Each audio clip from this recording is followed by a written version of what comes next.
নমস্কার, ছায়াছবি নিউজ বুলেটিনে আপনাদের সবাইকে স্বাগত। দক্ষিণ হাওড়ায় হয়ে গেল আন্তর্জাতিক স্তরে বইমেলা। এই বইমেলাটি 2026-এর 3রা জানুয়ারিতে অনুষ্ঠিত হয়েছে এবং এটি এর দ্বিতীয় বর্ষ।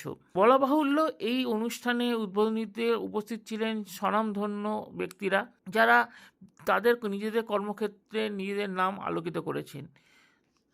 হাওড়া এই বইমেলাটি সবার চোখের আকর্ষণ বিন্দু ছিল।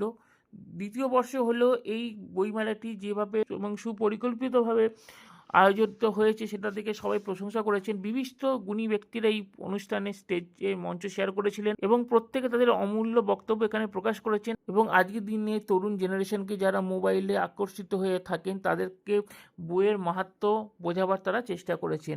এই বইমেলাটি এখন 30 জানুয়ারি থেকে 11 জানুয়ারি পর্যন্ত থাকবে এবং আপনারা যারা যারা দক্ষিণ হাওড়ায় রয়েছেন এবং হাওড়ার বিভিন্ন এলাকায় যারা রয়েছেন তারা অবশ্যই এই বইমেলাটিকে উপস্থিত হয়ে এই বইমেলাটিকে সাফল্যমণ্ডিত করে তুলুন।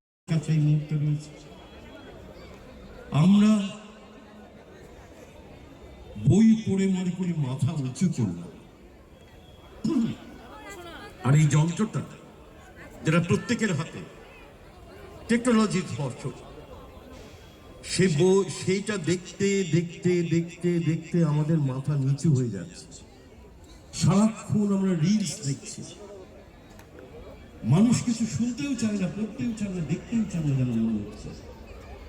এটি কি তৈরি করা হচ্ছে? এটার পেছনে কি একটা বৃহত্তর মাল্টি ন্যাশনাল ষড়যন্ত্র রয়েছে? এই ষড়যন্ত্র ক্রমশ AI এর দিকে এগিয়ে যাচ্ছে। সারা পৃথিবীকে গ্রাস করার জন্য ছুটে আসছে আর্টিফিশিয়াল ইন্টেলিজেন্স। আপনি যেখানে বসে আছেন, এরপর কি একটা সময় আসবে আপনার 2-3টে ক্লোন তৈরি করে বাজারে ছেড়ে দেওয়া হবে, আপনার নিজের কোনো মূল্য থাকবে না। আজকে AI যেখানে যেতে চাইছে, যে ভয়ঙ্কর একটা দিকে যেতে চাইছে, এলন মাস্ক একটা সাক্ষাৎকারে বলছেন, ভেবে দেখুন যে আপনার হাতে আপনার গ্রামে যে জিনিসটা পৌঁছে গেছে সেটা কন্ট্রোল করছে এলন মাস্ক আমেরিকা থেকে, এবং আপনার বাড়িতে, আপনার বেডরুমে, আপনার কোথায় কি হচ্ছে সমস্ত তথ্য তার কোম্পানি সারা পৃথিবী জুড়ে স্টোর করছে। এই আমি আপনাদের সঙ্গে দাঁড়িয়ে কথা বলছি, আসলে প্রত্যেকটি জিনিস তাদের হাতে চলে যাচ্ছে। এটি কি ষড়যন্ত্র নয়? হার্ভার্ড ইউনিভার্সিটির বিখ্যাত প্রফেসর হারারি সাহেব, যিনি তার বিখ্যাত সব বইগুলো লিখে সারা পৃথিবী চলতে দিয়েছেন, তিনি বলছেন যে this is a terrible time that is going to bring hour human civilisation. সেই এলন মাস্ক একই কথা বলছে এবং আমাদের গ্রামগুলোর মধ্যে ঢুকে পড়ছে। গ্রামে গ্রামে রিলসের কি প্রচার আপনারা ভাবতে পারবেন না। 10 মিনিট ফেসবুক খুলে আপনি টিকতে পারবেন না, সবাই গিয়ে ঝাঁপিয়ে দিচ্ছে রিলস করে দেখাতে হবে। এই কোন সময়ের সামনে হতে পারে না।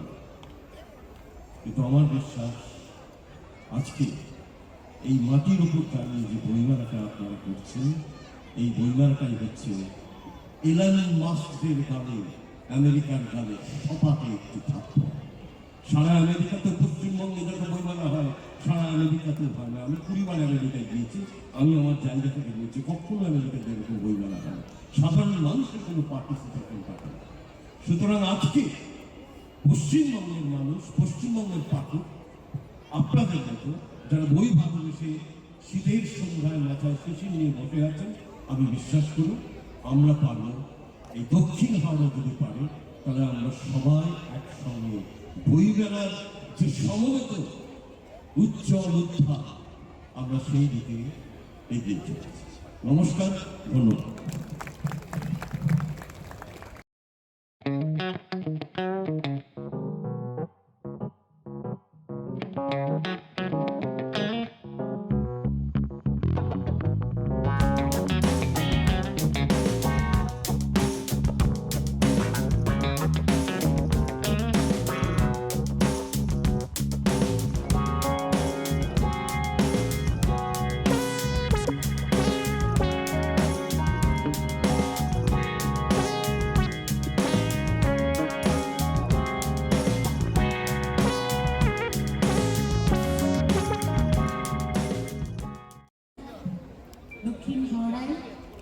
দক্ষিণী সংহতির আয়োজনে যে সুন্দর বইমেলার উদ্বোধন হলো।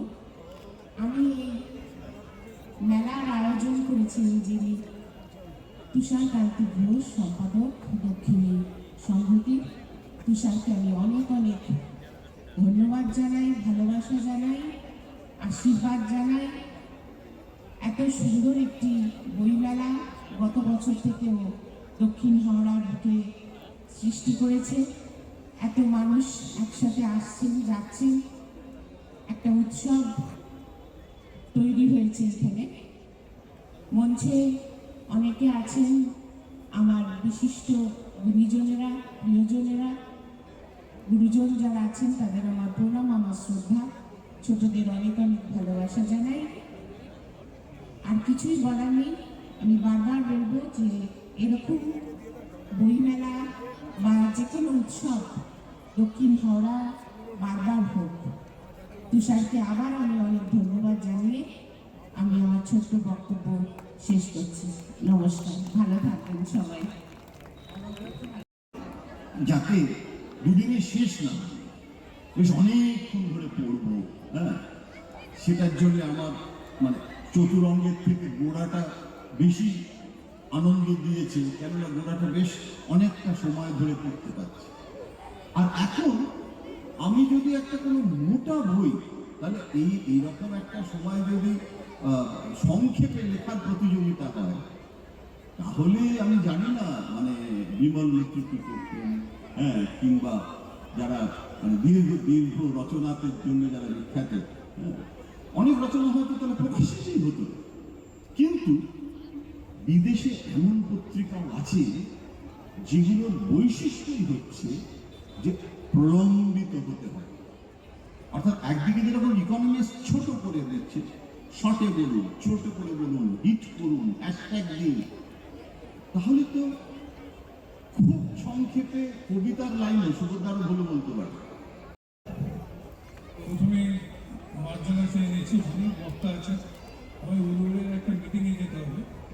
তো দক্ষিণী সংহতি তার যিনি পুরোধান আমাদের ছোট ভাই তুষার ঘোষ, ও একটা ম্যাজিক দেখিয়ে দিল।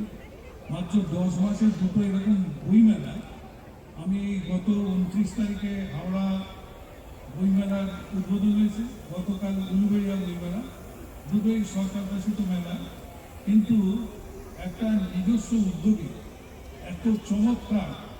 আমি আজকের উদ্বোধক মাননীয় কবি সুবোধ সরকার থেকে শুরু করে জয়ন্ত ঘোষাল, বিখ্যাত সাংবাদিক, বিধায়ক বিধায়িকারা এবং আরও বিশিষ্ট ব্যক্তিদের উদ্দেশ্য করে আমার শ্রদ্ধা জ্ঞাপন করছে এবং অবদান। এটা সত্যি একটা ইউনিক যে এত অল্প সময়ের মধ্যে দুটো বৃহৎ বইমেলা এবং ব্যক্তিগত উদ্যোগ নিয়ে ওকে অনেকেই মানে সহযোগিতা করেছে। কিন্তু এই যে উদ্যোগটা, এটা সবাই পারে না, আমি নিজে তো পারলাম না। আজকে অনেকে আক্ষেপ করছে, দুটো তিনটে বইমেলা দেখলাম যে গেল রং উঠেছে যে বই পড়াটা যেন ছেলেরা কমিয়ে দিয়েছে। এখন এই মোবাইলের মুখ, কবিও বলছিলেন, গতকাল মন্ত্রীও বলেছেন, তার আগের দিনও মন্ত্রী বলছিলেন, এই সভাধিপতি বসে আছে, ও বলছিল যে যা বইয়ের জগৎ শেষ, কখনই হতে পারে না। বই হচ্ছে একটা medium of expression of thought.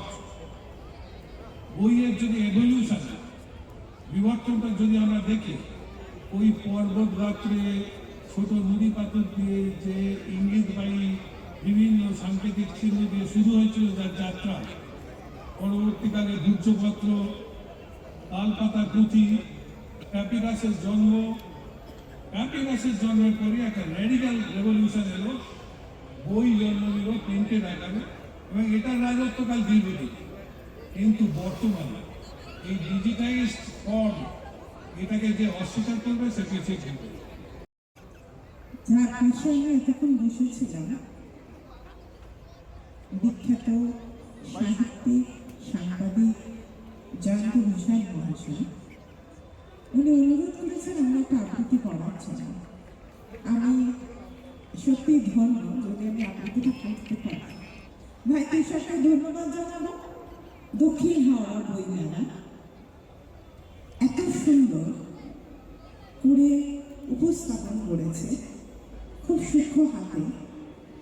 যদিও ও বেড়াতে গিয়েছিল বিদেশে, আজকেই ফিরেছে। আমি কিন্তু বলেই দিলাম কালকে ফিরেছে, আমি জানি না কি করে অসাধ্য সাধন করেছে। তুষারের পক্ষে এটা সম্ভব। যাই হোক, আমাদের সাথে অনেক বিশিষ্ট গুণী ব্যক্তি আছে, সঙ্গে আপনারা অনুরোধটা রাখতে গেলে আমি একটু অনুরোধ করব। সার্থক চলন কবি শুভ দাসগুপ্ত।